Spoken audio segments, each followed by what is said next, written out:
Good morning friends, आज आपका स्वागत है chapter number first cell the basal unit of life में, जो कि हमारा तीसरा लेक्चर है। कल हमने टाइप्स ऑफ सेल पढ़ी थी। आज हम पढ़ते हैं पार्ट्स ऑफ सेल, यानी कि कोशिका के प्रकार या कोशिका के भाग, जिसको हम कोशिकांग कहते हैं। पादप कोशिकांग यानी कि प्लांट सेल में तीन तरह के अंग पाए जाते हैं। पहला जिसका नाम है सेल वॉल, जिसको हिंदी में कहते हैं कोशिका भित्ति। दूसरा जिसका नाम है प्रोटोप्लाज्म, उसको हिंदी में कहते हैं जीव द्रव्य। तीसरा जिसका नाम है वैक्यूल, और उसको हिंदी में कहते हैं रिक्तिका।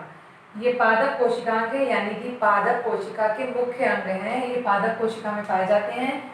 सेल वॉल कोशिका भित्ति, प्रोटोप्लाज्म जीव द्रव्य, वैक्यूल्स रिक्तिका। जीव द्रव्य जो है वो दो भागों में बटा होता है। एक होता है कोशाद्रव्य, जिसको बोलते हैं साइटोप्लाज्म, और एक होता है केंद्रक, जिसको बोलते हैं न्यूक्लियस। इन सब कोशिकांग के अलावा भी हमारे कई सारी सजीव कोशिकांग होते हैं, जिनका नाम है इकाई झिल्ली यानी यूनिट मेम्ब्रेन, अंतःप्रदवी जालिका यानी कि एंडोप्लाज्मिक रेक्टिकुलम, माइटोकॉन्ड्रिया जिसको माइटोकॉन्ड्रिया या ऑक्सीसोम भी कहते हैं, लवक या प्लास्टिड जिसको प्लास्टिड बोलते हैं, गोल्जी काय यानी गोल्जी बॉडी, लाइसोसोम यानी कि लाइसोसोम, और लास्ट हमारा आता है गुणसूत्र जिसको बोलते हैं क्रोमोसोम। कंफ्यूज मत होइएगा, ये सारे ही पार्ट जो हैं वो कोशिका के भाग यानी कि कोशिका के अंग हैं, जिन्हें कोशिकांग कहते हैं। इंग्लिश में इन्हें सेल ऑर्गेनेल्स के नाम से जानते हैं। ये सारे सेल ऑर्गेनेल्स ही हैं। ये किसी भी सेल या प्लांट सेल हो या एनिमल सेल हो, सभी सेलों में ये अंग कोशिका के पाए जाएंगे। ये पार्ट्स जितने भी अंग दिखाई दे रहे हैं आपको, ये पाए जाएंगे। लेकिन पादप कोशिका में सेल वॉल, प्रोटोप्लाज्म, वैक्यूल पाया जाएगा, और ये मेन तीन पार्ट होंगे जो पादप कोशिकांग के होंगे। और जो हमारा प्रोटोप्लाज्म होगा यानी कि जीव द्रव्य जो होगा वो कोशाद्रव्य और केंद्रक में विभाजित होगा। अब हम बात करते हैं अपने सबसे पहले सेल ऑर्गेनेल्स यानी कोशिकांग के बारे में, जिसका नाम है सेल वॉल। सेल वॉल की खोज, जैसा कि हम लोग सबसे पहले लेक्चर में पढ़ चुके हैं, रॉबर्ट हुक ने 1665 यानी कि 1665 में की थी। उन्होंने बोतल की जो कॉर्क थी यानी बोतल का जो ढक्कन था उसको कट किया, और उसके अंदर मधुमक्खी के छत्ते जैसी उनको संरचनाएं दिखाई दी, जिसको उन्होंने सेल यानी कि कोशिका कहा था। But this is not actual cell, लेकिन ये एक्चुअली में सेल नहीं थी। ये सेल थी ही नहीं, बल्कि ये सेल वॉल थी यानी कोशिका भित्ति थी। अब हम सेल वॉल के बारे में अच्छे से जानते हैं और उसके फिगर के बारे में मूव करते हैं। दोस्तों, ये है कोशिका भित्ति यानी कि सेल वॉल का चित्र, फिगर जिसको आप बोलते हैं कोशिका भित्ति, सेल वॉल। इसकी खोज रॉबर्ट हुक ने 1665 में की थी, और एक्चुअल में इन्होंने सोचा था कि हम खोज रहे हैं सेल, और इन्होंने खोजा था सेल वॉल। सेल वॉल की जो फिगर होता है वो कुछ इस तरह से दिखाई देता है। इसमें आपको तीन परतें दिखाई देंगी। प्राइमरी यानी कि प्राथमिक परत,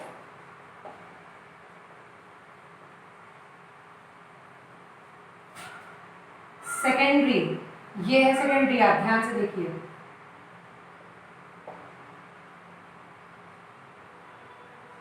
यानी कि द्वितीय परत,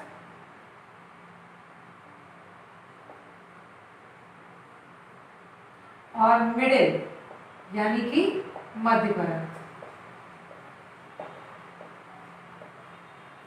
ये तीन परतें सेल वॉल में दिखाई देती हैं, और सेल वॉल जो होती है वो सेल का रक्षात्मक आवरण होती है, यानी कि बाहर से उसको रक्षा प्रदान करती है। और सेल वॉल जो है, जैसा कि हम सब जानते हैं कि वो प्लांट सेल में पाई जाती है, और एनिमल सेल में जो सेल वॉल होती है वो पाई नहीं जाती है। अब हम बात करते हैं अपने फिगर के बारे में। ये तीन परतों में बटी होती है, जैसा कि हमने बताया, प्राइमरी, सेकेंडरी और मिडिल। प्राइमरी यानी प्राथमिक परत, सेकेंडरी यानी द्वितीय परत, और मिडिल यानी मध्य परत। प्राइमरी जो परत होती है उसमें वो बनी होती है सेलुलोज के माइक्रोफाइब्रिल से। सेलुलोज के माइक्रोफाइब्रिल से बनी होती है प्राथमिक परत।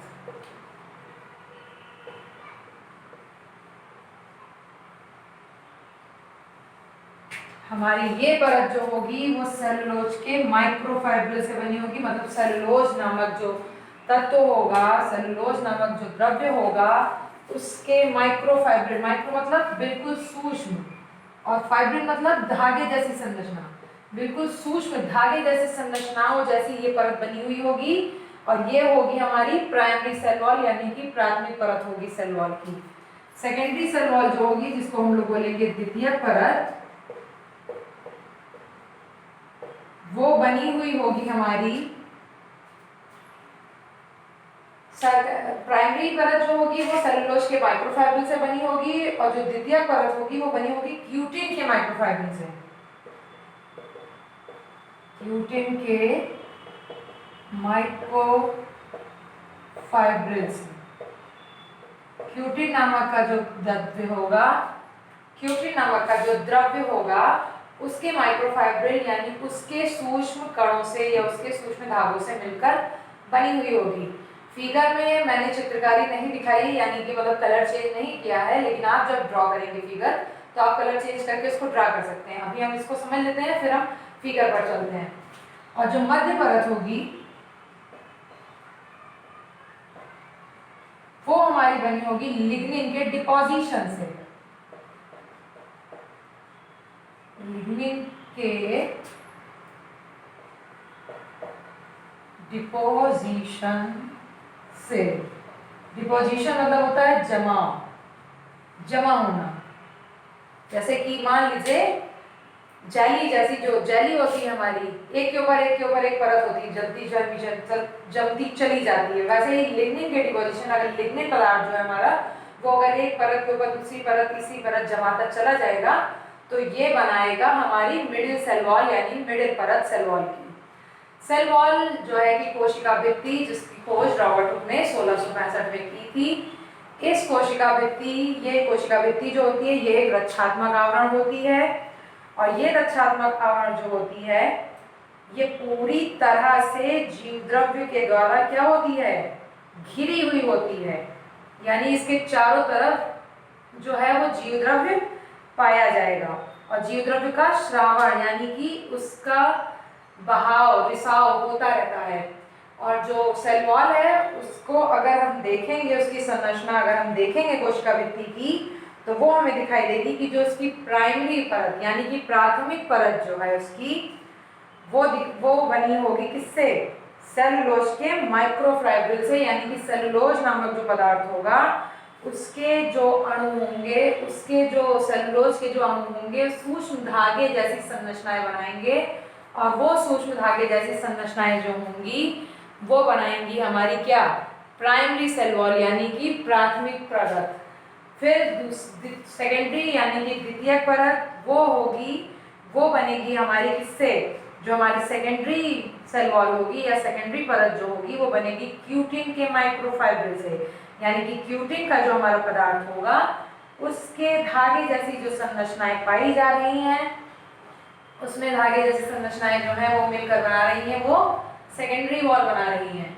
और मध्य परत जो बीच की परत होगी जो कि बीच में है वो बनी होगी लिग्निन के डिपोजिशन से, लिग्निन नामक जो पदार्थ होगा उसके डिपोजिशन से मिलकर बनी होगी क्या, हमारी मिडिल लेयर। अब हम फिगर में देखते हैं, ये है हमारी प्राइमरी सेल वॉल, ये ठीक। लेकिन हमारी प्राइमरी सेल वॉल ये इतनी आ रही है, इतना भाग जो है हमारा ये हमारा क्या है, प्राइमरी सेल वॉल का है, जिसको मैंने क्रॉस से डिनोट किया है। आप देख सकते हैं दोनों तरफ मैंने क्रॉस से इसको डिनोट किया, आप इधर भी देख सकते हैं। ये जो हमारी लेवल होगा ये किसका बना होगा, सेलुलोज के माइक्रोफाइब्रिल का बना हुआ होगा, इसीलिए इसमें जो संरचनाएं पाई जाएंगी वो बिल्कुल धागे जैसी संरचनाएं पाई जाएंगी। फिर ये है सेकेंडरी सेल वॉल, यानी कि इसके अंदर की जो वॉल होगी, इसके अंदर की जो परत होगी वो हमारी बोली जाएगी सेकेंडरी सेल वॉल यानी कि द्वितीयक सेल वॉल। और ये हमारी बनी हुई होगी किससे, क्यूटिन के माइक्रोफाइब्रिल से, मतलब क्यूटिन पदार्थ जो होगा उसके माइक्रोफाइब्रिल यानी उसके सूक्ष्म धागे जैसी जो संरचनाएं होंगी, जिसको मैंने इस तरह से लाइनिंग से डिनोट किया है, वो हमारी कौन सी परत होगी? सेकेंडरी परत होगी, सेकेंडरी सेल वॉल होगी, जो कि क्यूटिन के माइक्रोफाइब्रिल से बनी होगी। और फिर लास्ट आता है मध्य परत, जो कि लिग्निन के डिपोजिशन से बनेगी।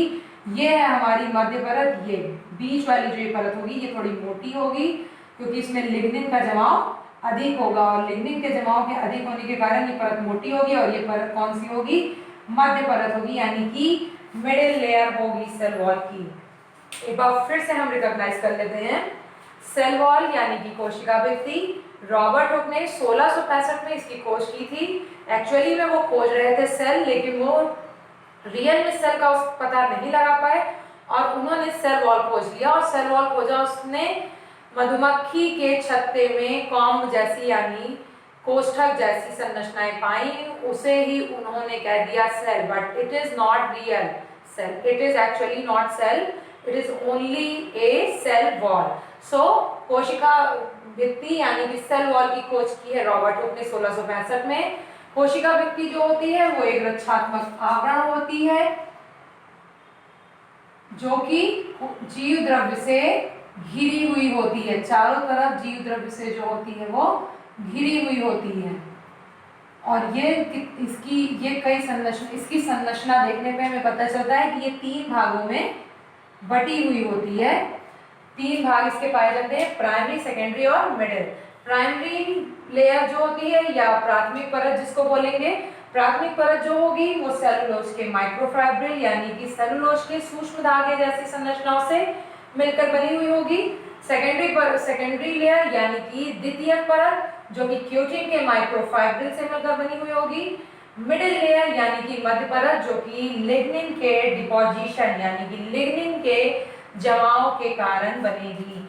ये तीनों पदार्थ हैं, इन तीनों पदार्थों के कारण ही सेल वॉल बने होगी। जैसे कि हम सब जानते हैं कि प्लांट सेल में सेल वॉल पाई जाती है और एनिमल सेल में सेल वॉल नहीं पाई जाती है। And this is the characteristic feature of the plant cell.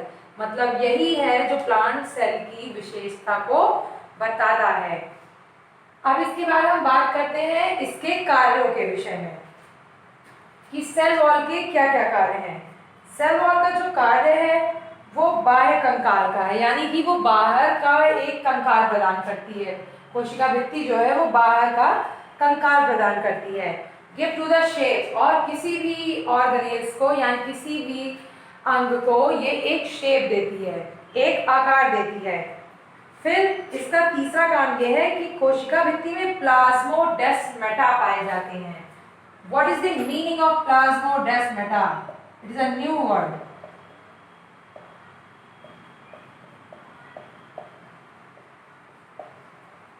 Plasmodesmata, plasmodesmata actually में वो होता है कोशिका भित्ति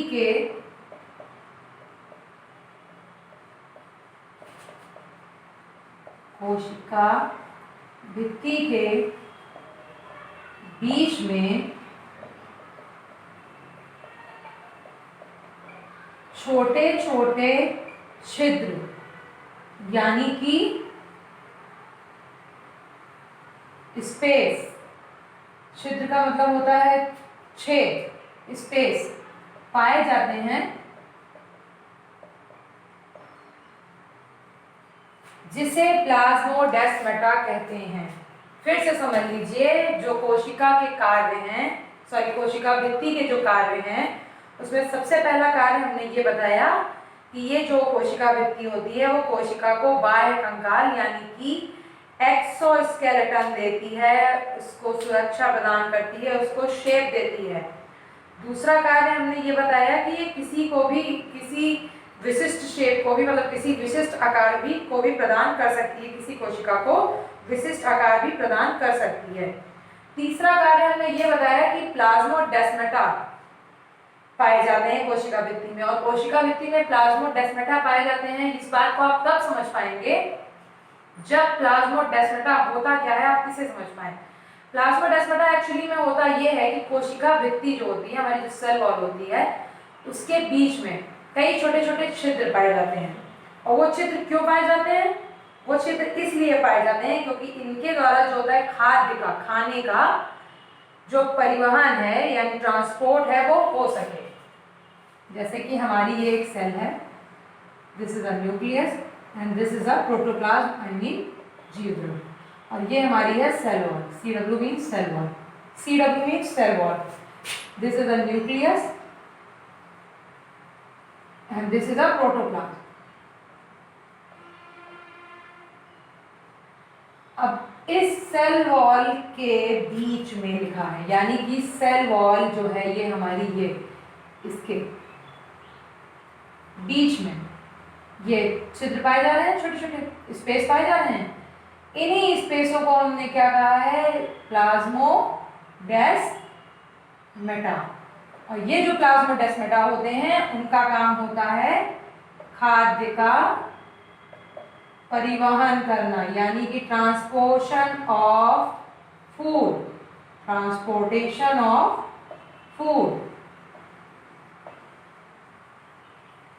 खाद्य का, खाने पीने की चीजों का परिवहन करेंगे कौन, प्लाज्मोडेस्माटा। और ये पाए जाते हैं कोशिका भित्ति के बीच में छोटे छोटे छिद्रों के रूप में। तो इसलिए हमारा कोशिका भित्ति का कार्य क्या हुआ, ये ऐसे पूरा होता है। कोशिका भित्ति हमारा जो टॉपिक था वो पूरा हो चुका है। इसको हम एक बार फिर से रिवाइज कर लेते हैं। कोशिका भित्ति, सेल वॉल, जिसको रॉबर्ट हुक ने 1665 में दिया था। कोशिका भित्ति को सबसे पहले रॉबर्ट हुक ने मधुमक्खी के छत्ते के अंदर देखा था, जिसको उन्होंने सेल समझ लिया था, लेकिन वो एक्चुअली में सेल नहीं थी, वो एक सेल वॉल थी। और सेल वॉल प्लांट सेल का कैरेक्टरिस्टिक फीचर, यानी कि प्लांट सेल में पाई जाने वाली ये विशेषता होती है। एनिमल सेल में सेल वॉल नहीं पाई जाती है। फिर हम अगर कोशिका भित्ति की संरचना देखते हैं तो कोशिका भित्ति की संरचना में हम ये पाते हैं कि जो कोशिका भित्ति है वो हमारी 3 लेयर यानी कि 3 परतों में विभाजित है, प्राइमरी, सेकेंडरी और मिडिल। प्राइमरी लेयर यानी कि प्राथमिक परत जो बनी होगी सेलुलोज के माइक्रोफाइब्रिल से। सेकेंडरी लेयर यानी कि द्वितीयक परत जो कि हमारी बनी हुई होगी क्यूटिन के माइक्रोफाइब्रिल से। मिडिल लेयर यानी कि मध्य परत जो कि बनी होगी लिग्निन के डिपोजिशन से। ये तीनों परतें हमें दिखाई देंगी सेल वॉल के अंदर, अगर सेल वॉल की हम आंतरिक संरचना देखते हैं तो।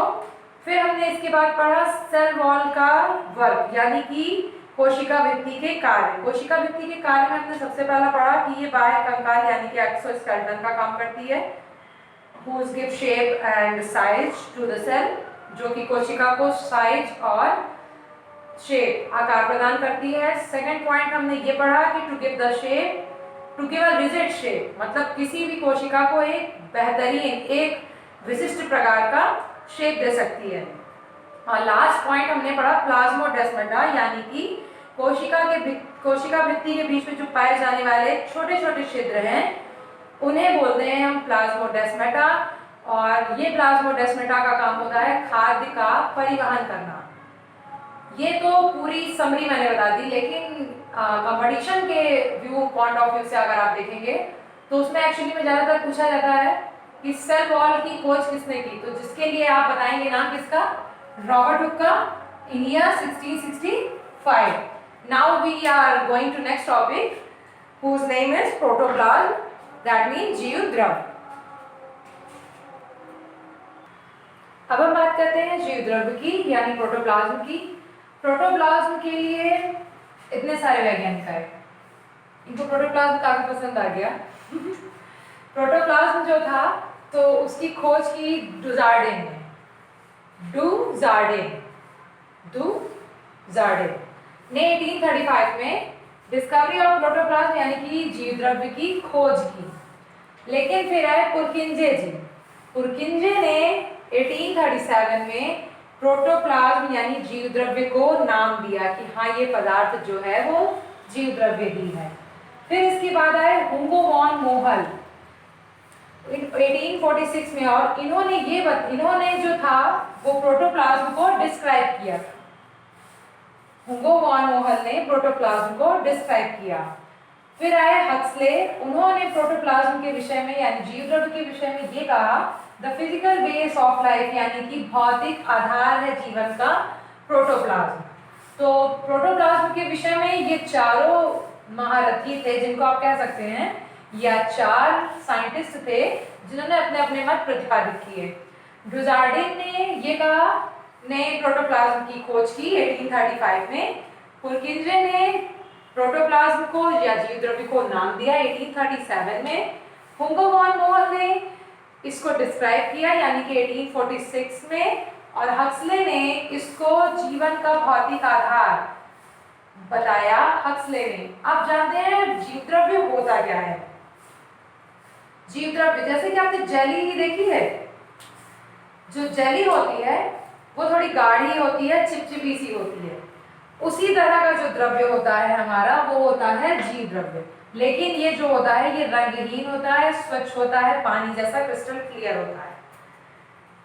ये जो द्रव्य होता है ये बिल्कुल जेली की तरह होता है, जेली के समान होता है, स्वच्छ होता है, रंगहीन होता है, गाढ़ा होता है, और इस तरह का जो द्रव्य देखा गया सेल के अंदर उसका नाम दे दिया गया जीव द्रव्य।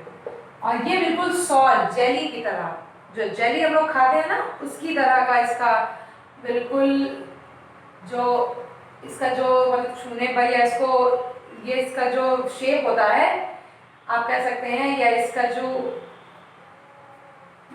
आई होप यू अंडरस्टैंड, जो तरल होता है जिसको हम बोलते हैं द्रव्य, जो इसका होता है वो जेल की तरह होता है।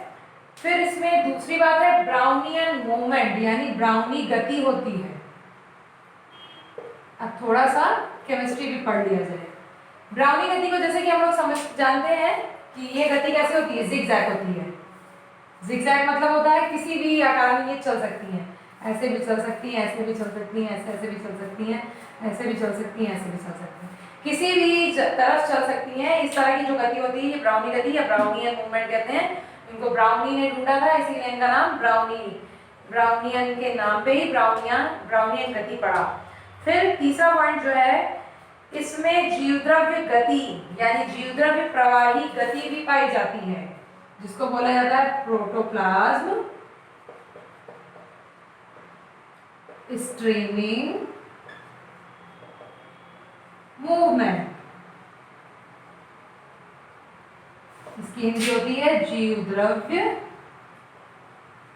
स्ट्रीमिंग मीन्स होता है प्रवाह या बहना, प्रवाही, और मूवमेंट मीन्स गति। जीव द्रव्य प्रवाही गति भी पाई जाती है किसमें? जीव द्रव्य में। और जीव द्रव्य प्रवाही गति जो पाई जाती है वो 4 प्रकार की पाई जाती है, मतलब 4 तरह से पाई जाती हैं। और ये अगर आप इसको कहें तो ये भी आप कह सकते हैं कि स्वच्छ, रंगहीन, गाढ़ा और कोलाइडल सॉल्यूशन होता है। कोलाइडी विलयन, ये भी केमिस्ट्री का टर्म है।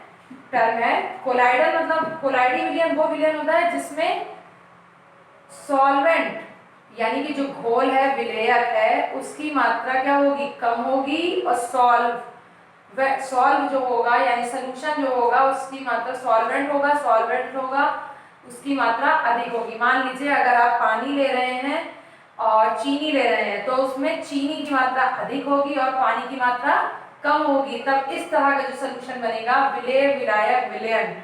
विलयन तो बनेगा हमारा चीनी और पानी का, विलेय जो होगा हमारा वो होगा क्या? पानी। लेकिन विलेय जो होगा वो होगा कौन? वो होगा हमारा चीनी या नमक। विलेय उसको कहते हैं जो यूज हो रहा हो, विलयन उसको कहते हैं जो बन के तैयार होता है। और विलेय, विलायक और विलयन। विलयन जो होगा जो हमारा बन के तैयार हो रहा है, विलेय जो घुल रहा है, और विलयन जो होगा वो बन के तैयार हुआ होगा। विलायक होगा हमारा पानी, सॉरी मैंने 2 बार विलयन कर दिया है।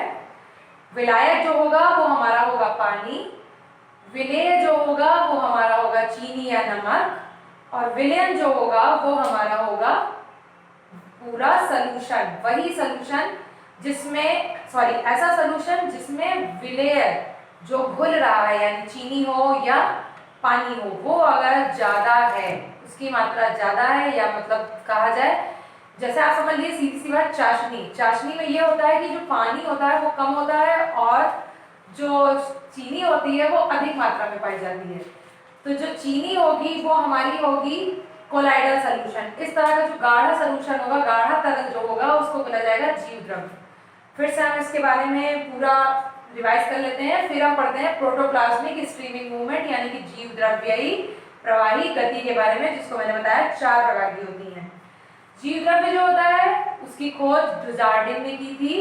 डिस्कवरी ऑफ प्रोटोप्लाज्म कोई भी कहेगा तो सिर्फ आपको 2 ही साइंटिस्टों का नाम बताने हैं, ड्यूजार्डिन और पुरकिंजे। डू से मतलब आप याद रखिएगा 2 वैज्ञानिक हैं इसके, ड्यूजार्डिन और पुरकिंजे। ड्यूजार्डिन ने 1835 में प्रोटोप्लाज्म की खोज की थी। पुरकिंजे ने 1837 में जो प्रोटोप्लाज्म था उसको नाम दिया था। हुगो वॉन मोहल ने 1846 में जीव द्रव्य को डिस्क्राइब यानी कि वर्णित किया था। हक्सले ने जीव द्रव्य को फिजिकल बेस ऑफ लाइफ यानी कि भौतिक आधार बताया था। फिर हम इसके बाद बात करते हैं जीव द्रव्य के गुण की। जो जीव द्रव्य का गुण होता है वो स्वच्छ होता है, जीव द्रव्य रंगहीन होता है, गाढ़ा होता है और कोलाइडल सॉल्यूशन होता है। फिर इसमें ब्राउनी गति देखने को मिलती है, यानी कि जो इसका जल होगा वो किसी भी मूवमेंट में जा सकता है, किसी भी मूवमेंट में घूम सकता है, या जिगजैग मोशन भी घूम सकता है, इस तरह का मोशन भी घूम सकता है, ऐसे भी घूम सकता है, और वो किसी भी डायरेक्शन में जा सकता है। फिर हम इसके बाद बात करते हैं ये कोलाइडल सॉल्यूशन है। कोलाइडल सॉल्यूशन का मतलब ये है कि विलेय की मात्रा अधिक होगी, विलायक की मात्रा कम होगी, यानी कि जो हमारा सॉल्यूशन होगा वो गाढ़ा चाशनी की तरह अगर होगा, गाढ़ा चाशनी की तरह स्वच्छ सॉल्यूशन अगर हमको देखने को मिल रहा है तो ये एक जीव द्रव्य का उदाहरण हो सकता है। और ये जो होगा वो जली जैसे इसकी संरचना होगी, इसकी जो अवस्था होगी वो भौतिक प्रकृति इसकी क्या होगी, बदलती रहेगी। अगर ये जली है, जली को अगर आप खुले वातावरण में रख देते हैं तो वो किसी भी शेप में, किसी भी आकार में ढल सकती है। तो इस तरह की जो वो देखी जाएगी, गति देखी जाएगी, वो होगी भौतिक प्रकृति और वो बदलती रहती है हमेशा हर समय। फिर हम बात करते हैं प्रोटोप्लाज्मिक स्ट्रीमिंग मूवमेंट यानी कि जीव द्रव्ययी प्रवाही गति के बारे में। जीव द्रव्ययी प्रवाही गति जो होती है वो 4 प्रकार की होती है, जिसमें कि हम सबसे पहले पढ़ने जा रहे हैं साइक्लोसिस यानी कि जीव द्रव्य घूर्णन। कर रहे थे प्रोटोप्लाज्मिक स्ट्रीमिंग मूवमेंट के बारे में। प्रोटोप्लाज्मिक स्ट्रीमिंग मूवमेंट यानी कि जीव द्रव्ययी प्रवाही गति। जीव द्रव्ययी प्रवाही गति में हम देखेंगे 4 तरह से ये गति करते हैं। पहला होता है साइक्लोसिस, जिसको बोलते हैं जीव द्रव्य भ्रमण। दूसरा होता है सर्कुलेशन, जिसको बोलते हैं परिसंचरण। और तीसरा होता है सीलियरी मूवमेंट यानी कि पश्चमाभिकीय गति। और चौथा होता है अमीबॉइड मूवमेंट यानी अमीबीय गति। पहला है साइक्लोसिस, जीव द्रव्य भ्रमण। दूसरा है सर्कुलेशन, परिसंचरण। तीसरा है सीलियरी मूवमेंट यानी पश्चमाभिकीय गति। चौथा है अमीबॉइड मूवमेंट यानी अमीबीय गति। ये चारों जो है हमने बताया साइक्लोसिस, सर्कुलेशन, सीलियरी मूवमेंट और अमीबॉइड मूवमेंट, ये चारों ही जो हमने स्ट्रीमिंग मूवमेंट यानी प्रवाही गति बताई है वो जीव द्रव्य की प्रवाही गति बताई है, यानी कि जीव द्रव्य किस तरह से घूमता है, किस तरह से गति करता है, उसके बारे में हमने आपको बताया है। अब हम सबसे पहले वाले पर फोकस करते हैं जिसका नाम है साइक्लोसिस। साइक्लोसिस यानी जीव द्रव्य भ्रमण। जीव द्रव्य भ्रमण का मतलब ये कि जीव द्रव्य भ्रमण मतलब जैसे कि घूमना होता है, हम लोग नॉर्मल भाषा में कर रहे हैं भ्रमण करा है, घूमा है, तो उसे ही कहते हैं भ्रमण। जीव द्रव्य भ्रमण यानी साइक्लोसिस। जीव द्रव्य जो होगा, हमारा जो प्रोटोप्लाज्म होगा वो केंद्रीय रिक्तिका के चारों ओर एक ही दिशा में घूमेगा। कुछ आया नहीं, ऊपर से सब चला गया। Now let us focus on figure. This is your cell, this is your nucleus and this is your protoplasm and this is your small vacuoles। Vacuoles के बारे में अभी हम आगे पढ़ेंगे। अभी हमने पढ़ा था कि एक कोशिकांग है, तो इसके बारे में भी हम आगे पढ़ते हैं, लेकिन हम ये बताना चाह रहे हैं इस गति में जो जीव द्रव्य होगा यानी कि जो प्रोटोप्लाज्म होगा, जिसको मैंने डॉट डॉट से डिनोट किया है, ये हमारा है न्यूक्लियस और ये हमारे जो स्मॉल डॉट्स हैं जिनको हमने बताया है वैक्यूल यानी कि रिक्तिका। जो रिक्तिका है उसको वैक्यूल्स बोलते हैं और जो केंद्रक है उसको बोलते हैं न्यूक्लियस। बोला गया है जीव द्रव्य केंद्रीय रिक्तिका के चारों ओर केवल एक ही दिशा में घूमेगा, तब इस तरह की जो गति होगी वो साइक्लोसिस कहलाएगी, यानी कि जो जीव द्रव्य है हमारा वो सिर्फ इसी मूवमेंट में घूम रहा है।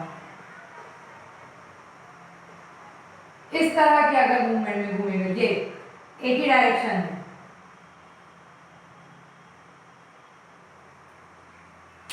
इस तरह का अगर एक ही डायरेक्शन, यानी कि आप इसको सीधी भाषा में बोल सकते हैं क्लॉकवाइज अगर आप जा रहे हैं, ये देखिए पूरा क्लॉकवाइज है, क्लॉकवाइज या एंटी क्लॉकवाइज है, तो पूरा अगर डायरेक्शन, पूरी जो गति है, पूरी जो दिशा है वो अगर एक ही तरफ है, तो इस तरह की जो जीव द्रव्य की गति होगी उसे बोलेंगे हम साइक्लोसिस, यानी कि जीव द्रव्य भ्रमण, साइक्लोसिस। साइक्लोन का नाम सुना है, चक्रवात का, इस तरह के होते हैं वो। देखा जाए तो एक ही दिशा में वो मूवमेंट कर रहे हैं, इसी दिशा में। क्लियर? इसलिए हमने कहा गया साइक्लोसिस, यानी कि जीव द्रव्य भ्रमण, ऐसा जीव द्रव्य का वह भ्रमण या जीव द्रव्य की वह गति जो केंद्रीय रिक्तिका, यानी केंद्र में जो रिक्तिकाएं पाई जा रही है या केंद्रक और रिक्तिका जो पाई जा रही है उसके चारों ओर एक ही दिशा में घूमेगा, तो वो भ्रमण या वो गति कहलाएगी साइक्लोसिस, यानी जीव द्रव्य भ्रमण। और ये देखा जाएगा किसमें? हाइड्रिला में। हाइड्रिला नामक जो पौधा होता है, जलीय पौधा होता है, उसके अंदर हम ये जीव द्रव्य की गति जो है वो देख सकते हैं। नाउ नेक्स्ट टॉपिक जो हमारा है सर्कुलेशन, परिसंचरण, जो हम अपने अंदर भी देख सकते हैं, मनुष्य के अंदर भी सर्कुलेशन होता है। बोलते नहीं है सर्कुलेशन तुम्हारा बहुत धीमा है या बहुत तेज चल रहा है, सर्कुलेशन तुम्हारा सही नहीं हो रहा है, तो बोलते हैं परिसंचरण उसको हिंदी में। सर्कुलेशन जो मूवमेंट होगा जीव द्रव्य का वो होगा एक ही कोशिका में अनेक दिशाओं में घूमेगा। मतलब मान लीजिए आपकी ये एक कोशिका है, इसमें ये जीव द्रव्य आपका फिल है, और ये जीव द्रव्य आपका इस तरफ भी गति कर सकता है, इस तरफ भी गति कर सकता है, इस तरफ भी गति कर सकता है, और इस तरफ भी गति कर सकता है। अगर चारों दिशाओं में वो घूम रहा है या एक से अधिक दिशाओं में अगर वो घूम रहा है, तो इस तरह की जो गति होगी, इस तरह का जो मूवमेंट होगा, स्ट्रीमिंग मूवमेंट प्रोटोप्लाज्म का, उसको बोला जाएगा सर्कुलेशन यानी परिसंचरण। परिसंचरण स्ट्रीमिंग मूवमेंट में एक ही कोशिका में अनेक दिशाओं में जो जीव द्रव्य होगा वो घूमेगा, और इस तरह का जीव द्रव्य मूवमेंट या इस तरह की प्रोटोप्लाज्मिक मूवमेंट हमें देखने को मिलती है ट्रेडेस्केंशिया की पत्तियों में। ट्रेडेस्केंशिया की जो पत्तियां हैं उसका आप एक्सपेरिमेंट भी करेंगे 11th क्लास में। ट्रेडेस्केंशिया की जो पत्ती होती है इसको आप नॉर्मली ईस्टर लिली के नाम से भी जानते हैं। ईस्टर लिली का आपने अगर प्लांट देखा है तो वो ट्रेडेस्केंशिया की ही पत्ती है। हाइड्रिला को आप देख भी सकते हो, लेकिन ये जलीय पौधा है तो इसलिए आप इसको अच्छे से ऑब्जर्व नहीं कर पाओगे। बट ट्रेडेस्केंशिया की जो पत्ती है इसका, अगर आपके यहाँ ईस्टर लिली का पेड़ लगा हुआ है, ये इस तरह की पत्ती होती है। ये अगर आप इसको बीच से ऐसे ब्रेक कर देंगे, बीच से मान लीजिए अगर आपने तोड़ दिया, ये आपकी पत्ती है, इसको अगर आपने बीच से ब्रेक कर दिया तो एक पतली ऊपर से झिल्ली निकलती है। उसी झिल्ली का हम लोग एक्सपेरिमेंट करते हैं 11th क्लास में, लेकिन अभी तो सर्कुलेशन हम पढ़ रहे हैं, फिलहाल मूवमेंट पढ़ रहे हैं, तो उसके लिए हम बता रहे हैं कि ट्रेडेस्केंशिया की जो पत्ती होती है उसमें जो साइटोप्लाज्म का मूवमेंट होता है वो एक दिशा में ना होकर के कई दिशाओं में, अनेक दिशाओं में होता है। साइक्लोसिस में क्या होगा? एक ही दिशा में होगा और रिक्तिका के चारों ओर, यानी केंद्रक और रिक्तिका के चारों ओर वो मूवमेंट करेगा। इस तरह का जो मूवमेंट होगा वो हाइड्रिला में यानी जलीय पौधे में देखा जाएगा। सर्कुलेशन जो है, परिसंचरण मूवमेंट जो है वो एक ही कोशिका में होगा लेकिन अनेक दिशाओं में घूमेगा। मतलब ट्रेडेस्केंशिया की पत्तियों में अगर हम जीव द्रव्य देख रहे हैं उसका, तो ट्रेडेस्केंशिया की पत्तियों का जो जीव द्रव्य होगा वो ना कि सिर्फ क्लॉकवाइज जाएगा, एंटी क्लॉकवाइज जाएगा, राइट भी जा सकता है, लेफ्ट भी जा सकता है, अप भी जा सकता है, डाउन भी जा सकता है। तो इस तरह का जो मूवमेंट होगा, इस तरह का जो स्ट्रिंग मूवमेंट होगा प्रोटोप्लाज्म का, वो कहलाएगा सर्कुलेशन मूवमेंट यानी कि परिसंचरण प्रवाही गति। फिर तीसरा हम देखते हैं सीलियरी मूवमेंट यानी पश्चमाभिकीय गति। इस गति में हम ये देखते हैं कि जो जीव द्रव्य की गति होती है वो सीलिया, पश्चमों के द्वारा होती है। बात यहाँ पे फंस गई होगी कि व्हाट इज पश्मो, मैंने बता दिया पश्मो, व्हाट इज पश्मो, पश्मो क्या होता है, सीलिया। बाल और हाथ के रोए, इनमें कुछ अंतर है? ऑफ कोर्स अंतर है। जो हमारे बाल हैं उसको हम फ्लैजिला के नाम से जानते हैं, ठीक, क्योंकि वो लंबे होते हैं। सीलिया, हाथ के जो बाल होते हैं वो हमारे बाल के बाल की तरह इतने लंबे नहीं होते हैं। जो हमारे सर के बाल होते हैं वो होते हैं फ्लैजिला। अभी आप आगे पढ़ेंगे फ्लैजिला और सीलिया, पैरामीशियम में सीलिया पाए जाते हैं, लेकिन क्लेमाइडोमोनास जिसका नाम यहाँ पे दिया गया है, और क्लेमाइडोमोनास में भी सीलिया पाया जाता है।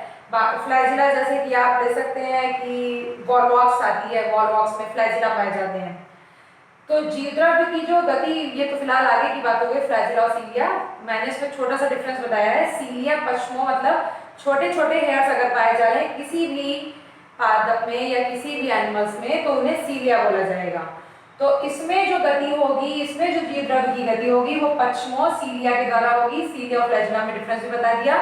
सर के बाल जो है वो आपके फ्लैजिला है, यानी कि लंबे वालों को फ्लैजिला कहा जाएगा, और शॉर्ट हेयर जो होंगे, छोटे बाल जो होंगे, छोटे रोए जो होंगे, उन्हें हम सीलिया बोलेंगे, पश्म बोलेंगे। तो इसमें जो जीवद्रव्य की गति होगी वो पश्मों के द्वारा होगी, यानी कि इसीलिए पश्मों के द्वारा होगी, यानी कि छोटे छोटे हेयर्स के द्वारा होगी। और इस तरह की गति जो होगी उसे बोला जाएगा सीलियरी मूवमेंट। सीलिया से बना है सीलियरी, और पश्माभिकीय से बना है, पश्म से बना है पश्माभिकीय, सीलियरी, सॉरी, सीलियरी मूवमेंट, पश्माभिकीय गति। जीवद्रव्य की जो गति अगर पश्म के द्वारा यानी कि सीलिया के द्वारा हो रही है तो इस तरह की गति को हम बोलेंगे पश्माभिकीय गति, और ये होती है क्लेमाइडोमोनास में, वो इस तरह से होगी। देखिए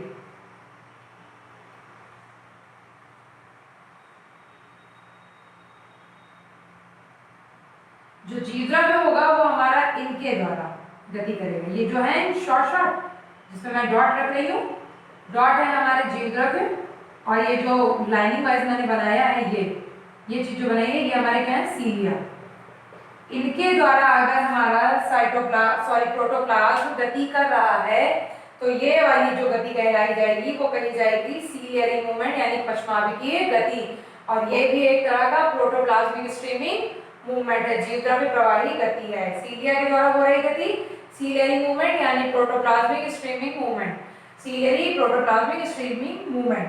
अब हम अपने last point protoplasmic streaming movement का लास्ट मूवमेंट अमीबॉइड मूवमेंट पढ़ते हैं। अमीबॉइड मूवमेंट जैसे कि आप लोग नाम से ही समझ रहे होंगे, अमीबॉइड, अमीबा की तरह मूवमेंट, अमीबा जैसी गति करता है वैसी अगर गति हो रही है तो इस तरह का जो मूवमेंट अगर होगा, इस तरह की अगर गति के द्वारा, इस तरह की गति अगर हो रही है या इस तरह के किसी भी अंगों के द्वारा गति हो रही है जीवद्रव्य की, तो उस गति को बोलेंगे protoplasmic streaming movement by amoeboid movement. मतलब अमीबॉइड मूवमेंट के द्वारा जीवद्रव्य की प्रवाही गति हो रही है, अमीबा की तरह गति कर रहा है। अमीबा में पाए जाते हैं कूटपाद, जैसे कि मैंने कल अमीबा का फिगर बनाया था, स्यूडोपोडिया पाए जाते हैं, जिसके कारण इसका जो शेप होता है वो नहीं ये है, जैसे फॉल्स पैड भी इसको बोलते हैं, नाम आता है फॉल्स पैड, हिंदी में बोलते हैं कूटपाद। और एक न्यू वर्ड भी होता है जिसको बोला जाता है स्यूडोपोडिया। स्यूडो का मतलब ही होता है फॉल्स और पोडिया का मतलब होता है पैड, यानी कि पैर। तो अगर गलत पैर, यानी गलत पैर का मतलब क्या कि पैर जो उसके हैं वो स्पष्ट रूप से नहीं बने हुए, उसका जो मूवमेंट है, जो चलने का जो चीज, जो सामान है वो सही नहीं है, उसके जो पैर है वो सही नहीं है, पाद जो है जिसके द्वारा वो गति कर रहा है वो फॉल्स है, गलत है। तो उसके तरह की जो गति करनी, उस तरह के जो पाद को बोला जाएगा वो बोला जाएगा स्यूडोपोडिया, यानी कि कूटपाद हिंदी में। इंग्लिश में उन्हीं को फॉल्स पैड भी बोलते हैं, और स्यूडोपोडिया का वास्तविक अर्थ होता ही है फॉल्स पैड, यानी कि गलत पैर, कूटपाद। ऐसे पादों के द्वारा अगर गति करेगा तो वो मूवमेंट कहलाएगा अमीबॉइड मूवमेंट। जैसे कि हमारा जो जीवद्रव्य है वो इधर भी बढ़ सकता है, जब ये बढ़ेगा, मान लीजिए अभी ये इस समय ये वाली जो आर्म है इसकी ये बढ़ी हुई है, तो हमारा जीवद्रव्य जो है वो इस आर्म में बढ़ गया। फिर थोड़ी देर बाद ये वाली जो आर्म है ये बड़ी हो गई, तो सारा जीवद्रव्य इसमें आ गया। फिर थोड़ी देर बाद ये वाली आर्म बड़ी हो गई, तो सारा जीवद्रव्य इसमें आ गया। तो इस तरह का जो मूवमेंट हो रहा है उसको कहा जाएगा उत्पादों के द्वारा स्ट्रीमिंग मूवमेंट या अमीबॉइड मूवमेंट। और ये इसका एग्जांपल है अमीबा, जिसका नाम आप सुन चुके हैं, जानते भी हैं, एक कोशिकीय जीव है, सूडोपोडिया के कारण अब जाना जाता है, फॉस्फेट पाए जाते हैं। और स्लाइम मोल्ड, इसको तो आप लोग अच्छे से जानते होंगे, हमेशा मोल्ड होती है जिसको आप जितना भी प्रेस करो वो किसी भी आकार में चली आएगी, आगे भी बढ़ जाती है, पीछे भी बढ़ जाती है, कभी कभी हाथ का भी शेप ले लेती है। इस तरह की जो मोल्ड होती है, इस तरह की जो स्लाइम होती है, स्लाइम मोल्ड वो होती है, मार्केट में भी अवेलेबल है, उसको भी आप देख सकते हैं। बिल्कुल उसी की तरह शेप होता है आपके अमीबा। अगर आपने उसको देख लिया है तो आप अमीबा को भी देख सकते हैं। अमीबा और स्लाइम मोल्ड में डिफरेंस बिल्कुल भी नहीं है। तो इस तरह हमने लास्ट पॉइंट में ये पढ़ा कि उत्पादों के द्वारा यानी सूडोपोडिया या फॉस्फेट के द्वारा जो जीव द्रव्य की गति होगी वो कहलाएगी हमारी protoplasmic streaming movement by amoeboid movement. Now we recognise once upon a time protoplasmic streaming movement जीव द्रव्य प्रवाही गति में हमने सबसे पहला पॉइंट पढ़ा जो कि 4 तरह से होती है। साइक्लोसिस, जीव द्रव्य भ्रमण। जीव द्रव्य भ्रमण में ये पढ़ा कि जीव द्रव्य जो होगा वो केंद्रीय रिक्तिका के चारों ओर एक ही दिशा में घूमेगा, यानी कि हमारा ये न्यूक्लियस है और ये स्मॉल स्मॉल पोर जो दिखाई दे रहे हैं ये हमारी है रिक्तिका, जिनको इंग्लिश में मैंने वैक्यूल्स लिखा है और वैक्यूल्स की इनकी इंग्लिश होती भी है। और बीच में हमारे ये भरा हुआ है जीव द्रव्य। ये जीव द्रव्य एक ही दिशा में अगर मूवमेंट करेगा तो इस तरह की गति को बोलेंगे साइक्लोसिस, जिसका मैंने एग्जांपल एक और बताया कि साइक्लोन जो चक्रवात आते हैं वो इस तरह के कुछ शेप में होते हैं और इस तरह के शेप में जब साइक्लोन आते हैं तो देखा जाए तो एक ही मूवमेंट में वो गति करते हैं। तो इस तरह की अगर जीव द्रव्य की गति एक ही मूवमेंट में है, इस तरह की शेप कोई जरूरी नहीं है, आप किसी भी शेप में ले सकते हैं, लेकिन मूवमेंट जो होगा मतलब जो जाने का जो तरीका होगा, उनका जो गति की जो दिशा होगी वो एक ही दिशा में होगी। तो इस तरह का जो मूवमेंट होगा वो बोला जाएगा साइक्लोसिस, जीव द्रव्य भ्रमण, जो कि हाइड्रिला नामक जलीय पौधे में देखा जाता है। ये वाटर प्लांट है जिसको आप एक्वाटिक प्लांट भी बोलते हैं इंग्लिश में, वाटर प्लांट, एक्वाटिक प्लांट, जलीय पौधा। सर्कुलेशन, फिर सेकंड प्रोटोप्लाज्मिक स्ट्रीमिंग मूवमेंट देखा। इस मूवमेंट में हमने ये देखा कि परिसंचरण, सर्कुलेशन की हिंदी होती है परिसंचरण। इस मूवमेंट में ये देखा कि जो एक ही कोशिका है उसमें अनेक दिशाओं में जो जीव द्रव्य है वो हमारा घूम रहा है, जैसे कि ट्रेडिस्कैंशिया की पत्तियों में देखा। ट्रेडिस्कैंशिया की पत्तियों में हमने जीव द्रव्य में क्या देखा, जो जीव द्रव्य है वो अप भी जा रहा है, डाउन भी जा रहा है, राइट भी जा रहा है, लेफ्ट भी जा रहा है, सारी दिशाओं में वो गति कर रहा है। तो इस तरह की जो गति होगी जीव द्रव्य की वो बोली जाएगी सर्कुलेशन यानी परिसंचरण। और जो देखी जाएगी ट्रेडिस्कैंशिया की पत्तियों में, ट्रेडिस्कैंशिया की पत्तियां आप नॉर्मली देख सकते हैं, इस तरह की पत्ती होती है। इसको बीच से आप ब्रेक करेंगे तो इसकी जो झिल्ली होगी वो आराम से दिखाई देने लगेगी बीच से ब्रेक करने पर, और इसको दूसरे शब्दों में ईस्टर लिली के नाम से भी जाना जाता है। इसमें रेड और येलो या व्हाइट कलर के फ्लावर निकलते हैं और इसका जो एंड्रोशियम रहता है यानी पुंकेसर जो रहता है, सॉरी पुंकेसर जो रहता है उससे एक व्हाइट, उससे येलो कलर का पाउडरी टाइप का वो भी वेस्ट भी निकलता है, जिस जो आप छूने पर बिल्कुल पाउडर टाइप का लगेगा। फिलहाल वो सब बात की बातें हैं, लेकिन अभी के लिए आपको मैंने समझने के लिए बता दिया ट्रेडिस्कैंशिया की जो पत्तियां होंगी उनमें जो जीव द्रव्य का जो प्रवाही गति होगी वो होगी अनेक दिशाओं में होगी। फिर थर्ड पॉइंट हमने बताया सीलियरी मूवमेंट। सीलिया और फ्लैजिला में अंतर बताया। हमारे हाथ के जो रोए हैं वो है सीलिया, हमारे जो हेयर के बाल हैं वो है फ्लैजिला।